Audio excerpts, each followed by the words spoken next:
Back to Radio. Olá, bem-vindos a Back to Radio, um programa que traz aos seus ouvidos as histórias das pessoas da nossa comunidade. Hoje, começamos com uma história especial. Olá.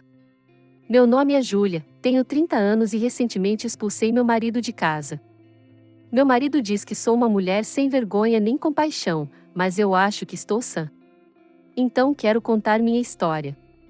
Nasci e cresci em uma região que fica a mais de 3 horas de carro da cidade mais próxima. Meus pais são agricultores.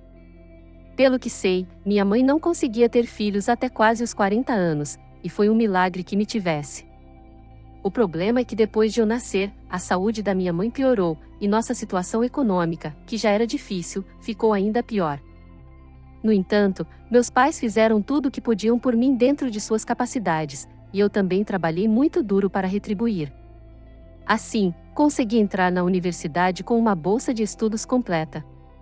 No entanto, mesmo excluindo a matrícula, quando comecei minha vida universitária, percebi que tudo, desde o alojamento no dormitório até respirar, custava dinheiro. Além disso, descobri que o dormitório era mais caro que as residências econômicas perto da universidade. Então, no segundo semestre do primeiro ano, me mudei para uma residência estudantil econômica. A verdade é que meus pais já tinham quase 60 anos naquela época, e eu não queria impor nenhuma carga econômica a eles. Por isso, dava 4 ou 5 aulas particulares por semana para ganhar dinheiro. Minha vida realmente se resumia na universidade e nas aulas particulares. Vivi assim até o terceiro ano da universidade, quando o que agora é meu marido me confessou seu amor. Nunca havia pensado em romance nem me interessava, então o rejeitei imediatamente, mas ele continuou insistindo várias vezes. Dizem que a insistência vence a resistência, e acho que isso aconteceu comigo. No final, abri meu coração para meu persistente marido e nos tornamos um casal. No entanto, nunca fomos jantar em lugares elegantes nem fizemos viagens juntos. Pode parecer estranho, mas como eu não tinha uma boa situação econômica, também não tinha expectativas de um relacionamento como os dos outros. De vez em quando, assistíamos a um filme e comíamos algo simples, com um orçamento de cerca de 10 a 20 dólares. Para ser honesta, quanto dinheiro pode ter um universitário sem o apoio dos pais? Mesmo assim, sempre acreditei que seus sentimentos eram sinceros, e nunca me senti decepcionada ou chateada. E quero deixar claro que nunca pedi dinheiro emprestado nem recebi presentes luxuosos como sapatos caros ou bolsas. Nunca quis nem esperei algo assim. Depois, meu marido e eu nos formamos no mesmo ano. Desde então, tive que me esforçar ainda mais. Meu marido conseguiu um emprego em uma pequena e média empresa imediatamente, mas meu objetivo era trabalhar em um banco, então não considerei outras empresas. No entanto, falhei em conseguir emprego no primeiro ano, então tive que conciliar as aulas particulares com a preparação para o trabalho. Nesse período, também não recebi ajuda econômica de meu marido. Embora ele diga que sempre pagava quando saíamos, juro que nunca fomos a lugares onde uma refeição custasse mais de 20 dólares, e nossos encontros se limitavam a 1 ou 2 vezes por mês devido aos meus estudos. E claro, sou humana, então como não me sentir mal por meu marido? Disse-lhe que se alguma vez encontrasse alguém melhor, podia ir embora quando quisesse. Eu não tinha uma vida tão fácil para segurar alguém que queria ir embora e aceitar qualquer um que viesse. De qualquer forma, depois de um ano de luta, finalmente consegui o emprego no banco que tanto desejava. Senti que minha vida finalmente começava a se estabilizar um pouco. Para ser honesta, não entrei no banco por algum tipo de vocação profissional. Simplesmente, o salário era mais alto e as condições eram melhores em comparação com outros empregos. Eu economizava 70% do meu salário e vivia de forma frugal como antes, o que incomodava um pouco meu marido. No entanto, o fato de que ele havia estado ao meu lado de maneira constante durante os últimos anos era inegável, e pensei que, independentemente de quanto ou como gastasse, ele também estava fazendo o melhor que podia naquele momento. Então decidi aceitar seus sentimentos feridos e comecei a comprar-lhe bons presentes de vez em quando, a levá-lo para jantar em lugares agradáveis, sacrificando algumas das minhas próprias necessidades.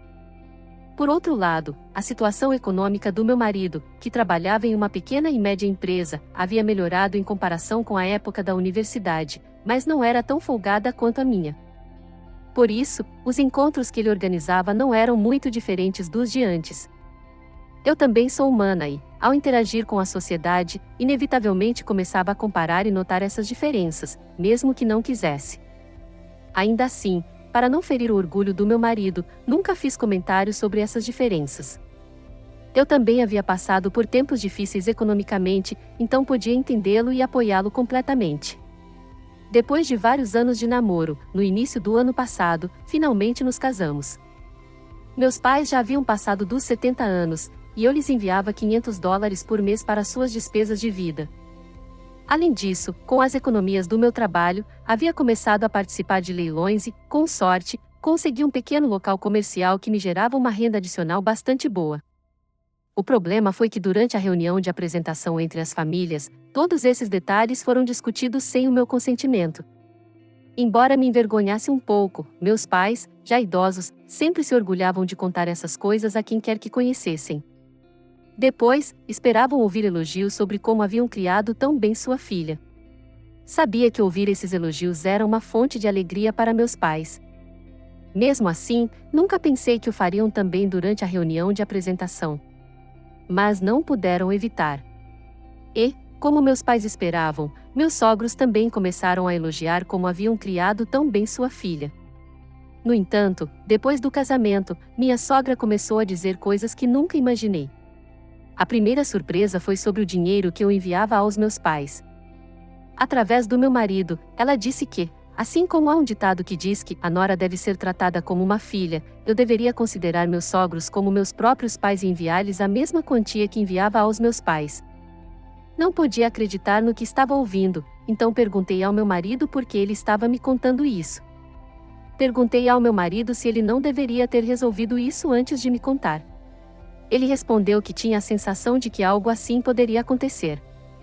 Surpresa, lembrei-lhe que antes de nos casarmos, havíamos concordado que cada um cuidaria de seus próprios pais, certo?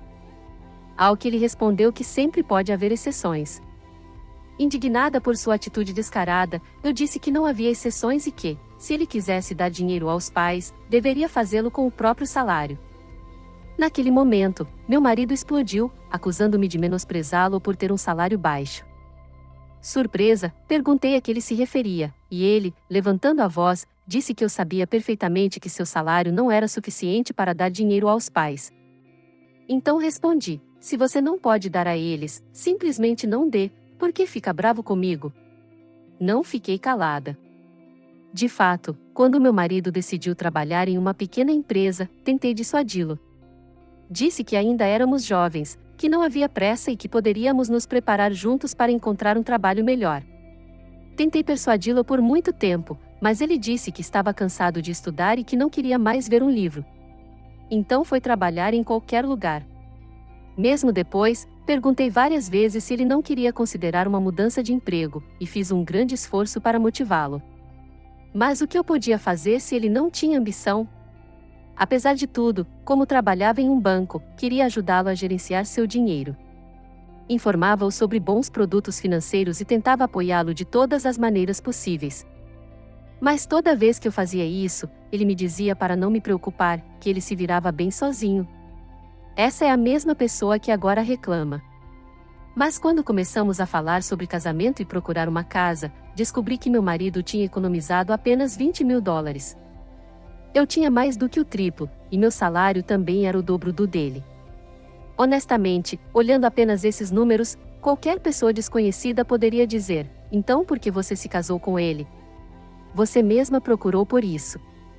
Mas quando eu realmente não tinha dinheiro, meu marido era quem me comprava comida para me animar, como sanduíches e frango frito. Então não podia deixá-lo só porque ele não tinha muito naquele momento. Finalmente, com minhas economias e um empréstimo em meu nome, comprei a casa. Meu marido usou seu dinheiro para comprar um carro que usaríamos juntos. Coloquei a casa em meu nome, mas como meu marido se sentiu ofendido, decidi que o carro estaria em nome dele. Isso também causou uma grande briga sobre justiça, e decidimos que cada um administraria seu próprio dinheiro. Também concordamos que cada um se encarregaria das despesas familiares e cerimoniais por conta própria. Apesar dessa discussão, meu marido não teve problemas em me dizer que seus pais queriam que enviássemos dinheiro para suas despesas de vida. Vocês podem imaginar o quão chateada eu estava? Deixei claro que ele nunca mais mencionasse a palavra dinheiro para mim. Mas as demandas de meus sogros não pararam por aí.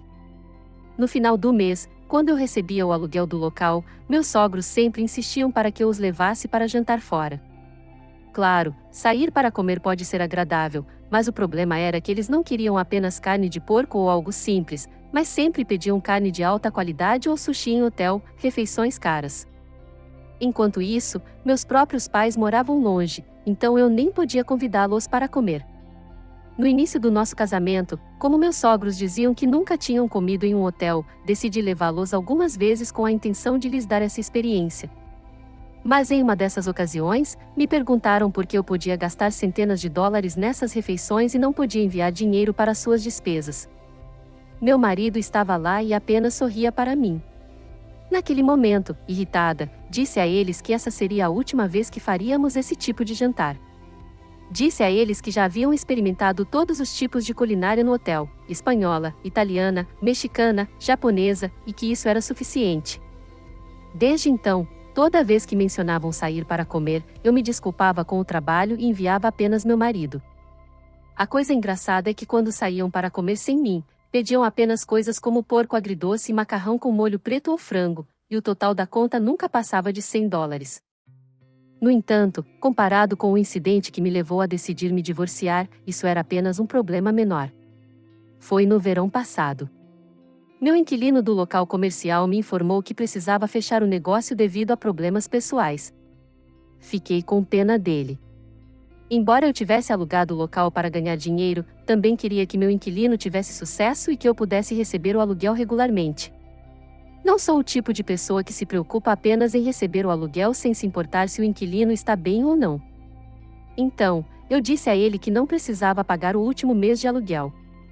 Alguns dias depois, minha sogra veio me ver no banco onde trabalho e pediu para conversar. Meu marido também estava com ela. Nós três nos sentamos em uma cafeteria e minha sogra começou dizendo que tinha ouvido falar do local comercial e que pensava que eu tinha um bom coração, me dando um elogio desconfortável. Cabe mencionar que minha sogra e eu tínhamos uma relação muito tensa devido aos incidentes mencionados e a muitas outras situações grandes e pequenas que não mencionei. Meu marido, em vez de mediar, só aumentava a tensão entre nós, ficando de um lado e do outro. De qualquer forma, agradeci educadamente o elogio desconfortável. Então, minha sogra disse que queria falar comigo sobre algo importante. Internamente, pensei que era típico e me perguntei o que ela queria me pedir agora. Diretamente, ela pediu que eu desse o local comercial ao meu cunhado. Meu cunhado, que tinha minha idade, não trabalhava e vivia da mesada que meus sogros lhe davam. Perguntei se ela queria que eu alugasse o local para ele, e ela me respondeu que não fazia sentido cobrar aluguel do meu cunhado se eu nem cobrava de um estranho, e que eu simplesmente desse o local para ele. Em outras palavras, ela queria que eu o presenteasse. Disse que não importava se ele queria abrir um café ou qualquer outra coisa, que eu não me preocupasse com isso. Claro, eu disse não. Embora meu inquilino anterior tivesse que fechar, o prédio e o bairro onde o local estava situado eram bem localizados perto do metrô, então não era um lugar para ser dado de graça. O aluguel era uma fonte de renda bastante boa, embora não tanto quanto um salário, e eu não tinha nenhuma razão para desistir disso por causa do meu cunhado. Eu disse não. Então, minha sogra, com um tom resignado, disse que sabia que eu não daria de graça, mas que tinha que tentar. Depois perguntou se seria suficiente que meu cunhado me pagasse 300 dólares por mês como aluguel. Respondi que, nesse caso, precisaria de um depósito de 5 milhões de dólares. Disse esse valor porque estava muito irritada e não queria negociar.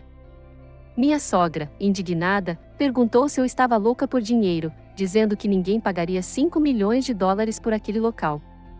Respondi que não faria nenhum contrato com meu cunhado e que parasse de me pedir coisas irracionais. Expliquei que, se meu cunhado não podia pagar o aluguel, como eu poderia pedir que ele me pagasse? Eu disse que, como proprietária do local, não tinha intenção de mendigar pelo aluguel. Então meu marido interveio e me disse que eu estava sendo muito dura. Ele me lembrou o quanto me ajudou nos meus tempos difíceis, quando eu não tinha nada, e que eu não podia tratá-lo assim, nem a ele, nem a sua família. Furiosa, gritei para ele o que tanto ele tinha me ajudado. Lembrei-lhe que quando eu não queria sair com ele, foi ele quem me perseguiu incessantemente, e perguntei se eu alguma vez o ameacei com uma faca para que ele me seguisse. Também lembrei-lhe que, depois de conseguir trabalho, sempre fui boa com ele. Gritei, perguntando o que ele tinha feito por mim depois de casarmos. Uma vez que comecei a falar, não pude parar e soltei tudo o que tinha acumulado. Disse à minha sogra que meus pais não puderam nos ajudar economicamente quando nos casamos, e que ela e seu marido, ou seja, meus sogros, também não o fizeram. Perguntei se alguma vez eu havia me queixado ou sentido ressentimento por isso. E agora queriam que eu desse o local ao meu cunhado, sério? Perguntei à minha sogra se ela faria algo assim. Gritei fora de controle. Meu marido me olhou espantado e me disse para parar de me gabar e de me fazer de vítima. Disse que, sinceramente, o que eu tinha feito como nora. Comentou que outras noras levam suas sogras para massagens e compram bolsas de luxo para elas, e perguntou para que servia ganhar dinheiro se eu só pensava em mim mesma e não na sua família. Ele disse que eu era uma pessoa egoísta que só se preocupava em aumentar suas próprias economias sem considerar sua família. Ao ouvir isso, deixei de ver meu marido como tal e comecei a vê-lo como uma pessoa completamente insensível e egoísta. Então disse ao meu marido: sim, você disse bem. Estou obcecada com o dinheiro e só me importo com meu próprio bolso. Então, vamos nos divorciar. Não quero mais te ver comendo e dormindo confortavelmente na casa que comprei com o dinheiro que ganhei com tanto esforço. Saia agora mesmo. Se não recolher suas coisas hoje, chamarei a polícia. Toda vez que eu propunha registrar nosso casamento, ele se desculpava dizendo que estava cansado e não tinha tempo. Naquela época, isso me magoava, mas naquele momento, fiquei feliz. Era mais fácil assim. Quando comecei a falar sobre divórcio, meu marido também começou a gritar dizendo que não tinha medo de divórcio. Curiosamente, naquele momento, a causadora de todos esses problemas, minha sogra, começou a tentar me acalmar e me tranquilizar.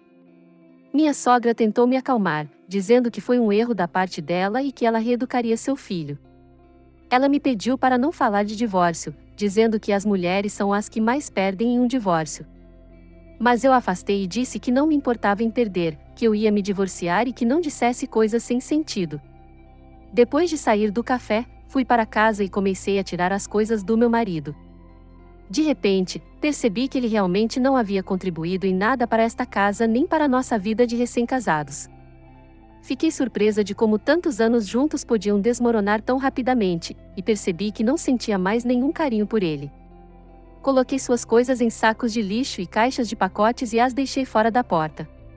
Uma hora depois, minha sogra e meu marido voltaram juntos. Como eu havia mudado a senha da porta, começaram a chutar a entrada e a tocar a campainha insistentemente, até que finalmente chamei a polícia, e só então eles saíram da porta da minha casa. Para ser sincera, eu estava sozinha e temia que eles pudessem quebrar a porta ou algo assim. Atualmente, coloquei a casa à venda e estou morando em um apartamento perto do banco onde trabalho. Meu marido me liga até 12 vezes por dia, alternando entre pedir desculpas e me insultar. A verdade é que ele me assusta. Hoje em dia, há muitas histórias de ex-maridos e ex-namorados que não estão em seu juízo perfeito. Por enquanto, só penso em ser cautelosa e me manter segura. Como ainda não posso dizer que todos os problemas foram resolvidos, eu apreciaria qualquer conselho de quem tenha passado por situações semelhantes. Agradeço a todos que ouviram e se identificaram com a minha história, _x000d_. Obrigado por ouvir esta longa história. Isso é tudo por hoje. Se você se inscrever e deixar seu like, será notificado quando voltarmos com histórias melhores no futuro. Obrigado.